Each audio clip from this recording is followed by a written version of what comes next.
Imagine living on an island where the sky sometimes fills with the sound of jets. The sea watches warships pass, and yet the people still wake up each day with hope in their hearts. This is not a story from a movie. It's the real story of Taiwan, a place where history, courage, and conflict meet in powerful ways. The Chinese Civil War, from 1945 to 1949, was a brutal and transformative conflict between two major political forces in China. The Chinese Communist Party (CCP), led by Mao Zedong, and the Kuomintang KMT, led by Chiang Kai-shek. The war resumed after the defeat of Japan in World War II, which had temporarily paused the internal fighting. Both the CCP and the KMT had previously fought together against the Japanese. But once the common enemy was gone, the power struggle between them reignited.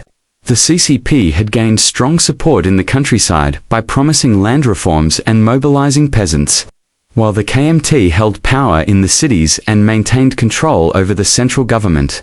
As the war progressed, the communists began to gain the upper hand due to their effective guerrilla tactics, strong grassroots support, and the growing discontent among the Chinese population toward the KMT's corruption and mismanagement. The Soviet Union, which occupied Manchuria after Japan's surrender, handed over many captured Japanese weapons to the CCP, further strengthening their military capabilities. Meanwhile, the United States provided support to the KMT, but it was not enough to turn the tide. One by one, major cities and regions fell to the communists. By 1949, the KMT had suffered major defeats and retreated to the island of Taiwan, taking with them the remaining government officials, military forces, and many civilians. The CCP declared the establishment of the People's Republic of China on the mainland, while the KMT continued to claim legitimacy as the government of all China from Taiwan. This division laid the foundation for the ongoing political and military tensions between the two sides and marked the beginning of Taiwan's complex status in the international community. The First Taiwan Strait crisis took place between 1954 and 1955 and was one of the earliest and most dangerous flashpoints in the Cold War involving Taiwan, the People's Republic of China (PRC), and the United States. After the Chinese Civil War, the defeated Kuomintang KMT forces had retreated to Taiwan, but they still held several small offshore islands close to mainland China, including Kinmen and Matsu. The PRC, under Mao Zedong, considered Taiwan and these islands as part of its territory and was determined to bring them under its control. As part of this effort, the PRC began shelling the islands and conducted military operations to pressure Taiwan and challenged the legitimacy of the Republic of China ROC government based in Taipei. In response to this aggression, the United States grew increasingly concerned. The US had signed a mutual defense treaty with Taiwan in December 1954, and its leadership viewed the defense of Taiwan as a critical stand against communist expansion in Asia. The crisis escalated when the PRC captured the Yejiangshan Islands in early 1955, resulting in the deaths of hundreds of ROC troops. This raised fears that a full-scale invasion of Taiwan might follow. The US responded by deploying the 7th Fleet to the Taiwan Strait and considering the use of nuclear weapons to deter the PRC. Eventually, in May 1955, the PRC declared a ceasefire and stopped the bombardment, though they made it clear that the issue of Taiwan was not resolved. The crisis cemented the US military commitment to Taiwan and marked a significant point in the Cold War.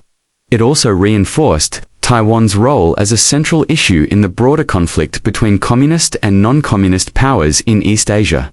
The Second Taiwan Strait Crisis occurred in 1958 and was another intense military confrontation between the People's Republic of China (PRC) and the Republic of China (ROC) on Taiwan.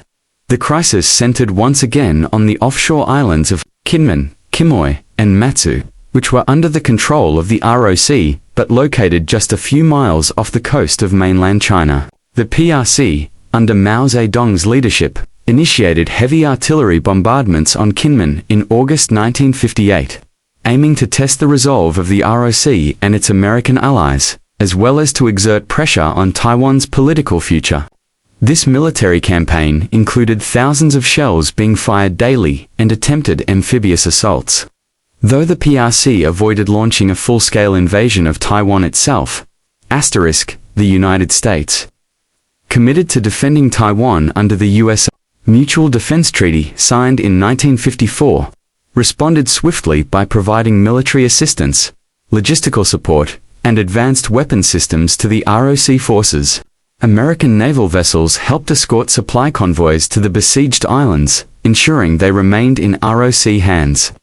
Additionally, the U.S. deployed radar-guided Sidewinder missiles, which gave Taiwan's Air Force a technological edge in the conflict. This marked one of the first uses of air-to-air missiles in combat and helped maintain Taiwan's control of the skies.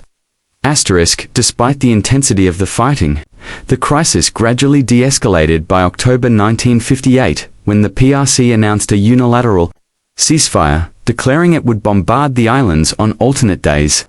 This peculiar arrangement continued for years but reduced the immediate threat of a broader war. The crisis demonstrated Taiwan's vulnerability but also showed the strength of U.S. support, reinforcing the island's strategic position in the Cold War and deepening the military standoff across the Taiwan Strait. In the 1990s, military tensions between the People's Republic of China (PRC) and Taiwan intensified, particularly during the period known as the Third Taiwan Strait crisis. From 1995 to 1996, the rising tensions were triggered by Taiwan's growing moves toward democracy and international visibility, which the PRC strongly opposed. In 1995, Taiwan's President Lee Teng-hui was granted a visa to visit the United States to speak at his alma mater, Cornell University.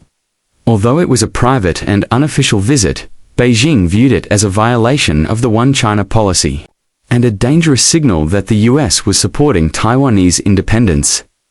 In response, the PRC conducted a series of military exercises and live-fire missile tests near Taiwan's territorial waters, particularly targeting the waters near Taiwan's major ports and cities.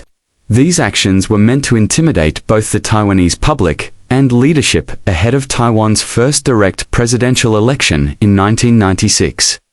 The show of force included launching ballistic missiles into the Taiwan Strait, creating fear and uncertainty among civilians and threatening to disrupt Taiwan's economy and political process. The United States reacted by deploying 2 aircraft carrier battle groups to the region, sending a strong signal to Beijing that it would not tolerate military aggression against Taiwan.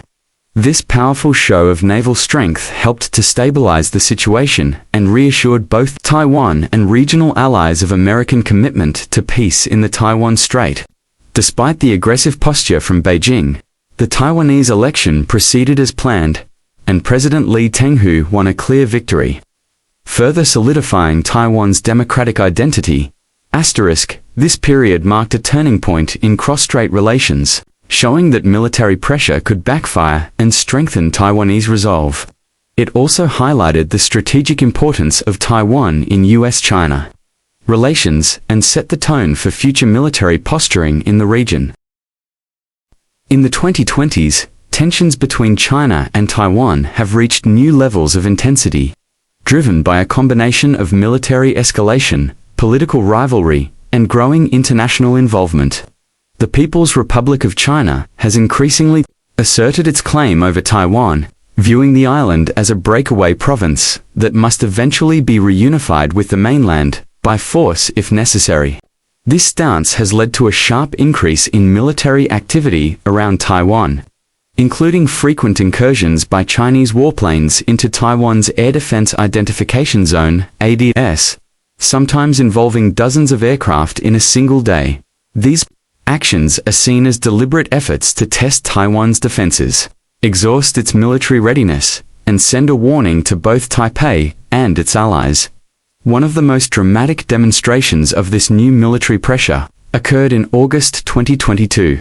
After a high-profile visit to Taiwan by U.S. House Speaker Nancy Pelosi, in response, China launched massive military exercises around Taiwan, simulating a blockade and firing ballistic missiles over the island.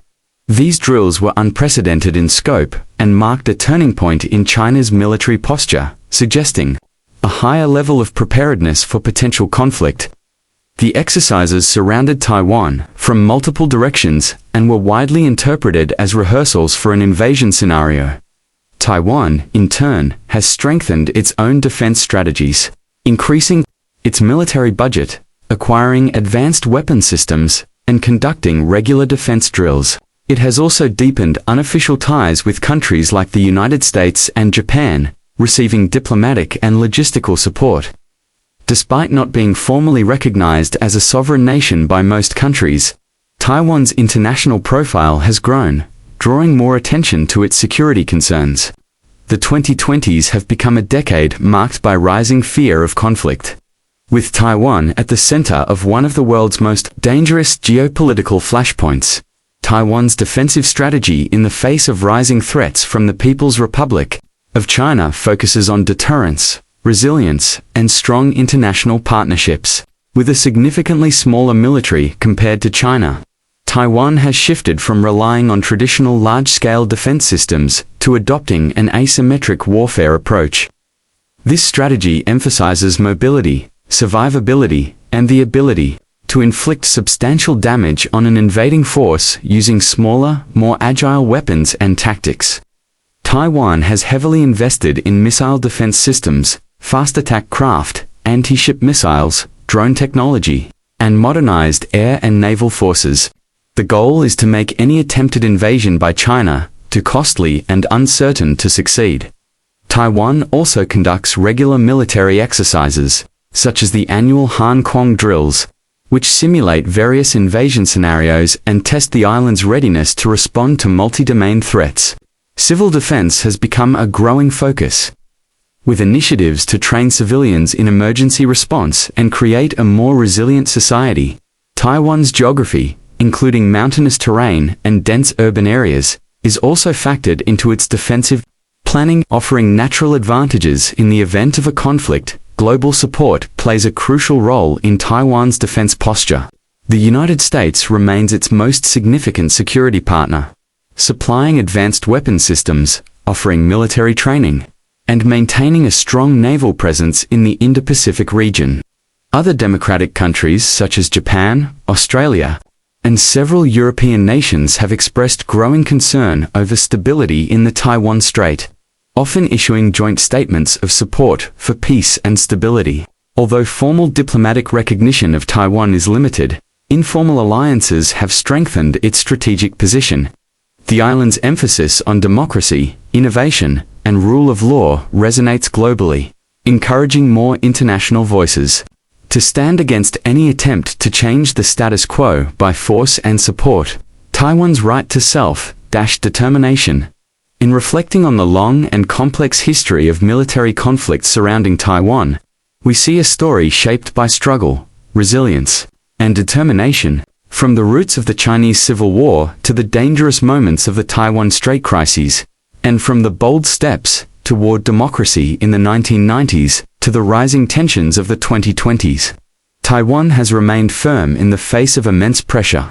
Despite constant threats, it has built a strong defensive posture and found quiet strength through global partnerships and shared values. Taiwan's story is not just about conflict.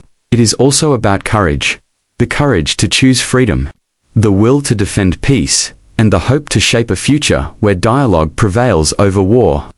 As the world watches closely, Taiwan continues to stand not as a symbol of division, but as a powerful reminder that even small nations can make a loud statement for democracy, dignity, and peace.